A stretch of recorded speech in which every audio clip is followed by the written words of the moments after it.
সকাল থেকে উঠে তুমি নিজেকে চিনতে পারবে না, 9টার সময় ঘুম থেকে উঠে বাড়ির লোকের কাছে খিস্তি না তোমার মাথা খারাপ হয়ে যাবে না, 9:30টার সময় ঘুম থেকে উঠে 9টার সময় প্রেজেন্ট দিতে হবে বলে তুমি ছুটবে না।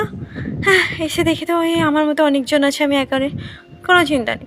9টার মিটিংয়ে তোমাকে খিস্তে হবে না, তুমি কাউকে খিস্তে হবে না, এটা তো হতেই পারে না।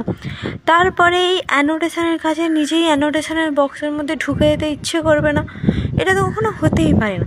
গ্রামের বাড়ি থেকে ঘুরে এসে শহরে এসে যখন গাছের প্রতি তোমার মায়া উথলে উঠবে, তুমি বাড়িতে ঘটি বাটি যা পাবে ওখানে গাছ বসিয়ে তুমি জল দিতে লেগে যাবে না, এটা তো হতেই পারবে না। নিজে খেতে ভুলে যাবে তো গাছকে জল দেবে রোজ।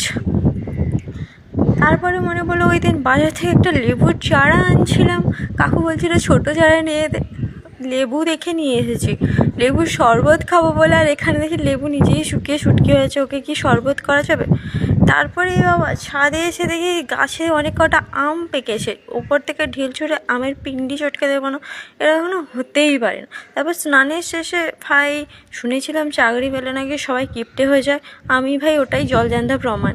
আগে ভাই সানস্ক্রিন শেষ না হতে হতেই বাড়ির লোকে চিল্লাতাম, এখন যা বলেছে নিজেকে কিন্তু আর কিনি না ভাই, ময়েশ্চারাইজার দিয়েই কাজ চালিয়ে নিই।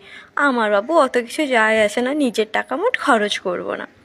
তারপরে এই ভাই টাকে কটা মাত্র চুল বেঁচে আছে, ওটা টিকিয়ে রাখার জন্য জাস্ট কদিন এটা ব্যবহার করছি, যদি চুল টিকে যায় ভালো, আর সবগুলো উঠে গেলে আরও ভালো।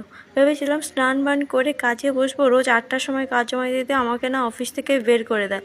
স্নানের পরে কাজের কথা তো আর জানে না, কিন্তু ভাই যা খিদা পায়, সকাল থেকে উঠে বাড়ির লোকের এত কিস্তি খাস্তা শুনেও পেট ভরে না ভাই, আমার স্নান করলেই খিদে পায়। তো ভাই আবার খেতে বসার জন্য গেছিলাম, খেয়ে দিয়েছে, ধীর কাজ করবে আমার, ভাত ঘুমটা হলেই শান্তি। এখন টাটা।